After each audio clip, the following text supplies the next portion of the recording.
Hey, what's happening, everybody? In this video, we're going to be doing a review of Cicero, The Life and Times of Rome's Greatest Politician by Anthony Everitt. Now, Anthony Everitt is a huge classical, especially Roman scholar, and his works are well known. Some of his other titles being Augustus, for example. Now, this book, being a biography of Cicero, is a huge undertaking. Unlike pretty much almost everyone in the ancient world, we know so much about Cicero's personal life, though obviously not everything, and even as much as we'd like to know. But I want to say over 1,000 of his letters, especially to his friend Atticus, have survived, and that's basically unprecedented in the ancient world, or pretty much almost anyone in history for that matter, before the modern age. But there's almost so much material to sift through. To write a biography is a daunting task. I would say overall, Anthony Everitt has done a remarkable job with a biography of Cicero, though there are some problems with the book. And we're going to start with those first. Well, obviously, we're going to start with those first. It's kind of redundant. First of all, Anthony Everitt does use the primary sources very well. He uses extant sources, inscriptions, and that sort of thing, as well as obviously Cicero's own words in his letters, especially to his friend Atticus, as I said. However, in the text, while he quotes such sources, there are no footnotes directly on the pages. What you have to do is you have to go to the end notes at the end of the book and go by chapter and then find the order of the quotations, and then from there see which letter or which primary source the quotation came from. Probably not a big deal for most people, but it is kind of annoying when you're trying to figure out exactly where something is while you're actually reading.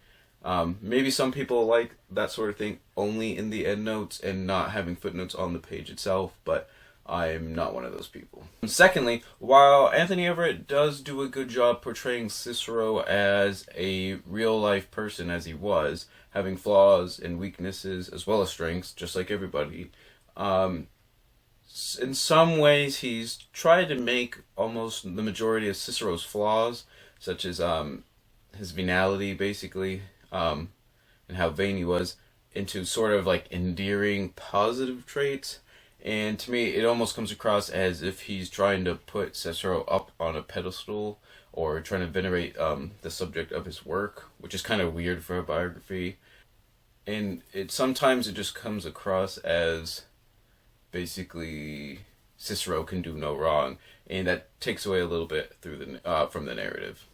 Now, there are also a few dry spells in the book that were just kind of a slog to get through, but overall, with the size of the book and the topic and the scope that he covered, I think he did a good job keeping that to a minimum.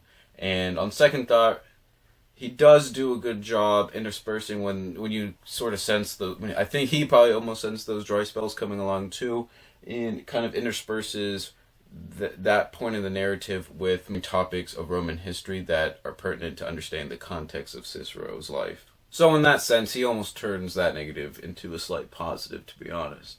Now, there are also some other good points. As I said, the subtitle of the work is The Life and Times of Rome's Greatest Politician, and I think he does a great job understanding the setting and the context of the world that Cicero lived in by describing the generation basically before Cicero, as well as the generation while Cicero was a child, and that sort of thing, and understanding what is going on in the world and how that sort of determines the way Cicero is going to go through life and his basically political aspirations and that sort of thing. This good contextual background also gives you some insights to Roman life that many people might not be aware of, especially if they haven't read a whole lot of Roman history and that sort of thing. For example, some cultural tidbits such as Roman wedding practices, gladiatorial combats and that sort of thing, and the social protocols that go along with those types of events. Some highlights actually pertaining to Cicero himself that Anthony Everitt covers is definitely his young professional life as an advocate in the Roman legal system, and basically how Cicero was able to come to fame not through military conquest as basically everyone else in his day and age, but through basically being a lawyer and taking like really tough cases and winning a majority of them. Also, when Cicero was consul during the Catiline conspiracy, for those of you who know Roman history, that is very thoroughly well done, and you can he almost does almost a timetable of almost hour by hour and day by day coverage of that event, which I thought was excellent. Even though he does try to make some of Cicero's negative traits endearing, he does describe a majority of them, and that definitely shows how Cicero was a real living, breathing person. You see his indecisiveness, you see his love for his daughter, you see his vanity with certain things, such as his wanting a Roman triumph, basically. Even though he's not a military man, he won basically a little tiny skirmish during his Cilician governorship, and that was also another chapter that was very intriguing, really well done. I almost knew nothing about it, and I'm glad I read the book, even just because of that. But anyways, Cicero could be vain, and he makes no qualms about it, and that sort of thing, so it does show him as a real person.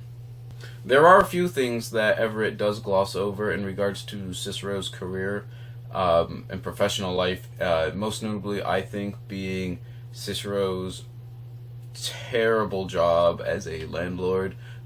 Basically, he was just a punk slumlord who really did not treat his tenants very well, and there's a famous quote about how he couldn't even get rats to stay in his apartment buildings that he was basically renting out, and that sort of thing. And while Everitt does mention this, that's basically, it's like a one paragraph deal, and that's it.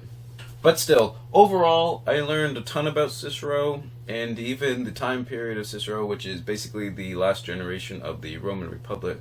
I learned a ton, and for that, I'm really glad I read it, and that sort of thing, and I definitely have a much more appreciation for Cicero the man. And if you'd like to learn about Cicero, or the era of the fall of the Roman Republic and the transition to empire, I would definitely recommend this book as a good place to start. So, I'm going to give Cicero, The Life and Times of Rome's Greatest Politician by Anthony Everitt, a solid 4 stars out of 5, because the book definitely had more pros than cons.